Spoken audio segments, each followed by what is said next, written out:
नमस्ते दोस्तों। आज मैं जिनकी चर्चा करने वाला हूँ वो हैं हमारे देश के बहुत ही चर्चित चुनाव रणनीतिकार और उनका नाम है प्रशांत किशोर। और आप भी उन्हें बखूबी जानते हैं। और प्रशांत किशोर का जन्म बिहार में हुआ था और कोनार गांव है सासाराम डिस्ट्रिक्ट में, यहाँ उनका जन्म हुआ था। बाद में उन्होंने इंजीनियरिंग की पढ़ाई हैदराबाद से की और उसके बाद अपने क्वालिटीज़ के बदौलत वे संयुक्त राष्ट्र में भी गए और वहाँ उन्होंने 8 वर्षों तक काम किया। और हर इंसान का जैसे जज्बा होता है कुछ कर गुजरने का, और कुछ लोग बहुत कुछ समाज को देना चाहते हैं, समाज के लिए करना चाहते हैं। तो प्रशांत किशोर वैसी ही शख्सियत हैं जो समाज को कुछ देना चाहते हैं। और उनके विरोधी भी बहुत रहे और कोई भी व्यक्ति जब आगे बढ़ता है तो आलोचना तो होगी ही।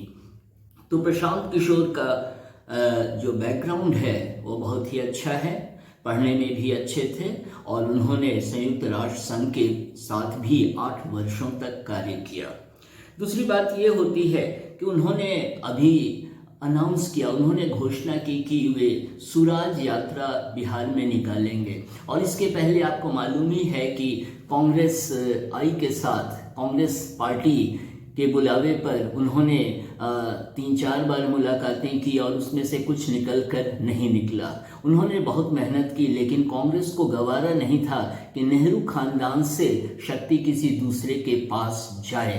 तो प्रशांत किशोर को निराशा हुई, लेकिन उन्होंने किसी के प्रति कोई अपना दुख व्यक्त नहीं किया, बल्कि प्रोफेशनली उन्होंने इस बात को लिया।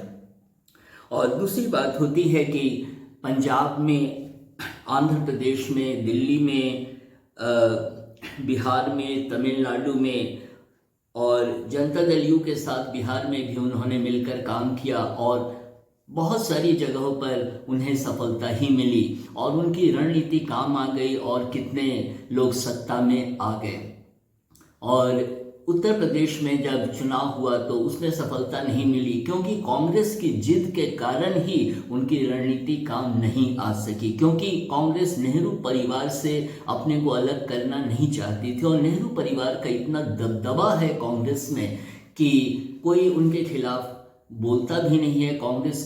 कांग्रेस के जितने भी नेता हैं वो सहमे रहते हैं और जो भी राहुल गांधी या सोनिया गांधी कहते हैं उनकी हाँ में हाँ नहीं मिलाएंगे तो पार्टी से बाहर हो जाएंगे।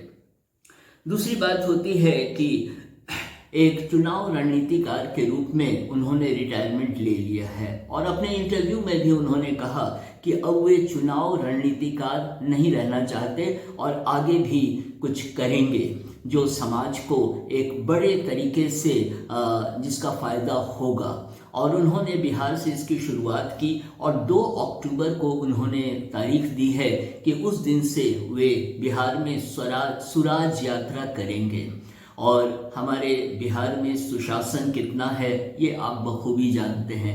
15 साल लालू यादव का शासन रहा और उसमें बिहार कितना पीछे गया ये आपको अच्छी तरह मालूम है। खुलेआम गुंडागर्दी होती थी, कोई रोकने वाला नहीं, सारी नौकरशाही चुप बैठी हुई थी, क्योंकि जो सत्ता होती है वो तो पॉलिटिकल लीडर के हाथ में होती है, वे भी कुछ नहीं कर पा रहे थे, तो सारी व्यवस्था चरमरा चुकी थी।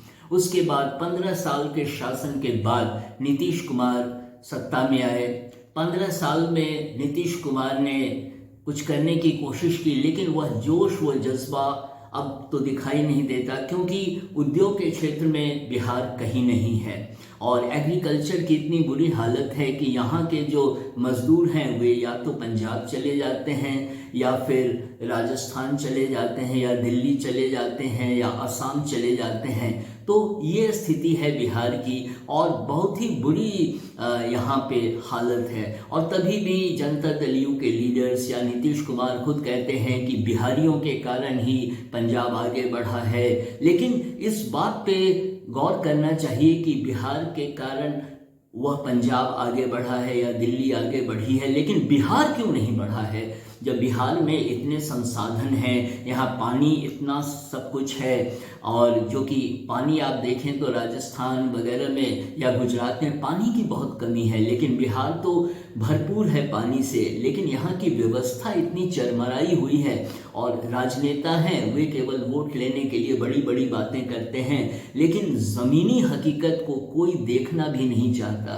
अब यहाँ पे भारतीय जनता पार्टी के साथ मिलकर नीतीश कुमार सत्ता में हैं, लेकिन यहाँ पे सोच का बहुत अभाव है, और सोच अगर है भी है तो कुछ गिने चुने लोग ही हैं जिनमें सोच है, कुछ कर गुजरने की तमन्ना है। लेकिन जो बिहार की हालत है, आप देख रहे हैं कि बिहार कितना पिछड़ा है, और यहाँ पे टैलेंट की कमी नहीं है। यहाँ के स्टूडेंट्स बहुत टैलेंटेड हैं, और इस देश के सबसे बड़े जो एडमिनिस्ट्रेटिव सर्विस है, आईएएस जिसे कहते हैं, उसमें बिहार के लड़के या लड़कियां बाजी मारते हैं, या मेडिकल एग्जामिनेशंस में या बैंक एग्जामिनेशंस में बिहार के लड़कों और लड़कियों का जलवा बरकरार रहता है देश में। और देश में दूसरे राज्यों के लोग भी कहते हैं कि बिहार में टैलेंट की कमी नहीं है। तो बिहार में टैलेंट की कमी नहीं है, लेकिन यहाँ की व्यवस्था इतनी चरमरा चुकी है कि यहाँ का सारा पैसा दूसरे राज्यों में जा रहा है, क्योंकि यहाँ के विद्यार्थी यहाँ पढ़ना नहीं चाहते,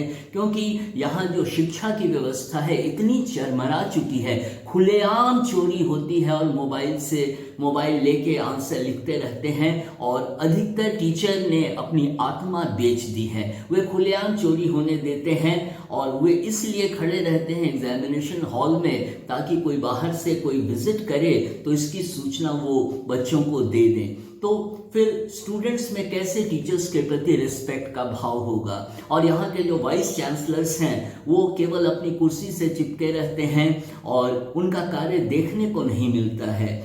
धांधली पूरी चलती है, और एग्जामिनेशन समय पर नहीं होता है। 3 साल का ग्रेजुएशन में 4 साल लगता है, 5 साल लगता है। इसलिए विद्यार्थी भी सोचते हैं कि यहाँ पर समय बर्बाद करने से अच्छा है बाहर चलें, बाहर मतलब दूसरे राज्यों में चलें।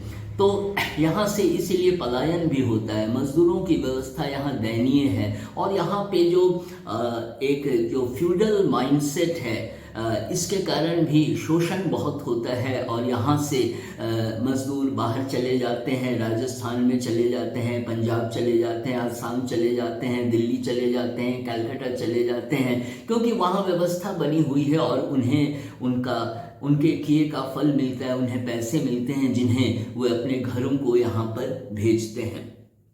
और अब प्रशांत किशोर का एक नया अध्याय शुरू हुआ है, और हमें उनके इस कदम की सराहना करनी चाहिए कि वो बिहार में आए हैं और उनकी सुराज यात्रा शुरू हो रही है। क्योंकि यहाँ के लड़के लड़कियों को यह समझ में नहीं आता, और यहाँ के जो लोग हैं इन्हें भी समझ में नहीं आता कि करें तो क्या करें। या तो लालू यादव का शासन आएगा, नहीं तो जनता दल यू का शासन आएगा, और जनता दल यू भाजपा के सहयोग से शासन में है, लेकिन कोई ऐसा कुछ देखने को नहीं मिल रहा है। और बिहार में जाति में लोग इतना बटे हुए हैं कि कितनी भी बड़ी बड़ी बातें कर ले, लेकिन अंत में वोट देने के समय जातीयता सबों के मन में आ जाती है। एक जातिगत सोच में जीने की जो आदत पड़ चुकी है, यह इसलिए भी है क्योंकि यहाँ पे उद्योग धंधा कभी पनपा नहीं जिसमें लोग व्यस्त होकर इन सब बातों से अलग होकर सोचें।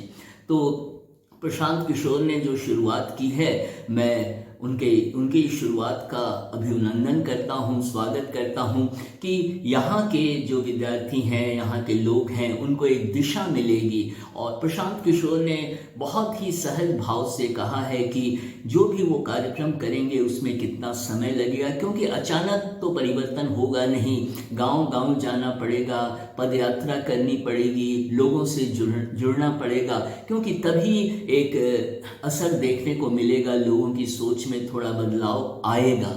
और उन्होंने यह भी कहा कि यह ज़रूरी नहीं है कि वे कोई राजनीतिक दल बनाए, कोई पॉलिटिकल पार्टी बनाए, लेकिन उन्होंने छोड़ दिया है कि आगे जो भी होगा वो सब लोग मिलकर तय करेंगे। उन्होंने अपना खुद क्रेडिट लेने से इनकार कर दिया, और ये बहुत बड़ी बात है कि उन्होंने अपना नाम कभी नहीं लिया। सबों को लेकर जो साथ चलने की उन्होंने बात कही, यह बहुत ही प्रशंसनीय कदम है। और मैं उम्मीद करता हूं कि इस बात के लिए बधाई भी देता हूँ श्री प्रशांत किशोर को कि उन्होंने एक अच्छी पहल की है और लगता है बिहार में कुछ हो सकता है। एक आशा की किरण के रूप में प्रशांत किशोर बिहार में उभरें और यही मेरी कामना है। और इन शब्दों के साथ यह वीडियो मैं समाप्त करता हूँ। धन्यवाद।